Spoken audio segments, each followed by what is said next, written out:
네, 말씀드린 것처럼 한반도의 탄소 배출량 분석 결과 남한 지역은 탄소를 흡수하는 반면 북한은 탄소를 배출하는 것으로 나타났는데요. 그 원인이 무엇인지 자세한 내용 고려대학교 환경생태공학부 이우근 교수 전화로 연결해서 알아보겠습니다. 교수님 안녕하십니까?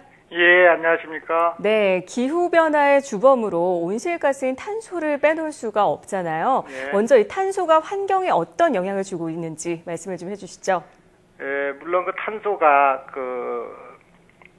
연소할 때 생긴 이산화탄소는 분명히 저희한테 많은 악영향을 미치죠. 그런데 이런 그 이산화탄소가 환경에 안 좋은 영향을 준다라는데 초점을 맞추기보다는 지구온난화를 일으키는 이산화탄소가 궁극적으로는 우리의 생활을 통해 배출된다라는 것에 주의를 기울일 필요가 있습니다.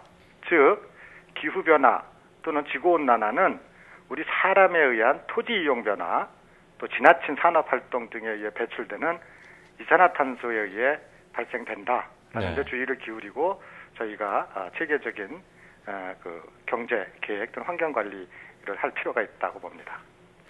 네, 말씀하신 대로 우리나라도 탄소 배출량을 줄이기 위해서 앞으로 많은 노력을 해야 될 것 같은데 지난 30년간 남북한의 탄소 흡수량과 배출량에는 어떤 변화가 있었나요? 이산화탄소는 아시겠지만 식물에 의해서 흡수되기도 하고 또 식물의 호흡 또는 토양의 부식 등을 통해서 배출되기도 합니다. 네. 그것을 이제 정량화시키기 위해서는 소위 얘기한 토지 피복지도를 이용해야 되는데 저희는 이번에 지난 30년간의 토지 피복 변화를 통해 남북한에서의 탄소가 얼마나 흡수되고 배출되는지를 분석한 것입니다. 네.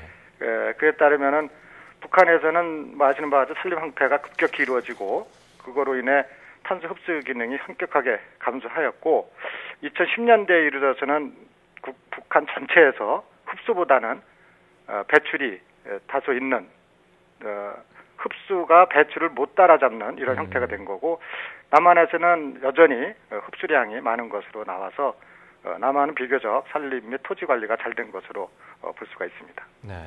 네, 그렇다면 북한 지역이 이렇게 탄소를 흡수하지 못하고 배출하게 된 원인, 뭐라고 볼 수 있을까요? 예, 앞서 말씀드린 것처럼 가장 큰 이유는 산림 황폐화를 들 수 있습니다.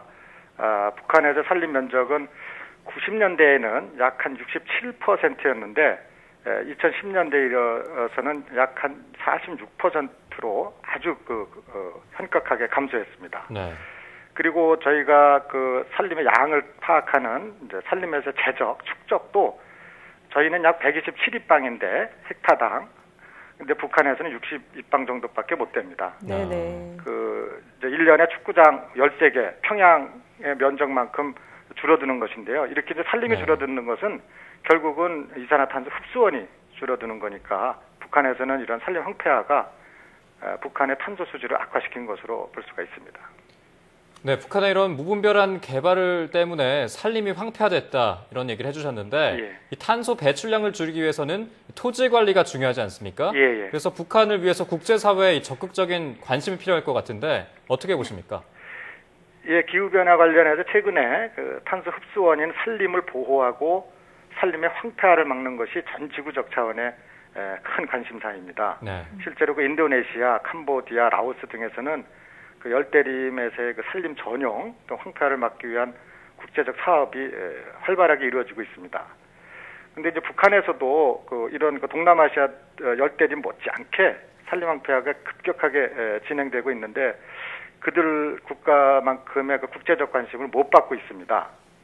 그러니까 현재 인도적 측면에서의 산림 복구 지원들뿐만 아니라 환경이나 기후 변화 측면에서의 관심이 절대적으로 필요합니다. 다시 말씀드리면 북한에서의 산림 복구가 궁극적으로는 탄소 흡수 기능을 복원하고 이것이 전 지구적 차원의 탄소 수지에 지대한 공헌을 한다는 것이 부각될 필요가 있습니다. 네. 끝으로 이번 연구의 의미와 앞으로의 관련 연구 계획에 대해서도 말씀 부탁드리겠습니다. 예. 좀 아쉽지만 우리나라에서 이런 탄소 순환과 관련된 연구는 좀 초보적 수준에 있습니다. 그리고 자료 확보 등의 어려움으로 북한에 대한 연구는 거의 없고 남한에 국한돼서 이루어지고 있는데 이번 연구는 뭐 미흡하긴 하지만 남북한을 동시에 다루었다는 측면에서 의미가 있습니다. 앞으로 이에 대한 연구를 좀 더 신뢰성 있는 수준으로 올리고 지역적 범위도 동북아시아나 아시아 지역으로 확대해서 우리나라에서의 그 탄소 관리 노력을 국제적으로 알리는 데 노력을 하고 싶습니다. 네, 우리나라도 탄소를 좀 줄여야 될 필요가 있겠고 북한에 대한 어떤 국제사회의 지속적인 관심도 필요할 것 같다는 생각이 듭니다. 지금까지 고려대학교 환경생태공학부 이우근 교수와 얘기 나눠봤습니다. 오늘 말씀 고맙습니다. 예, 고맙습니다.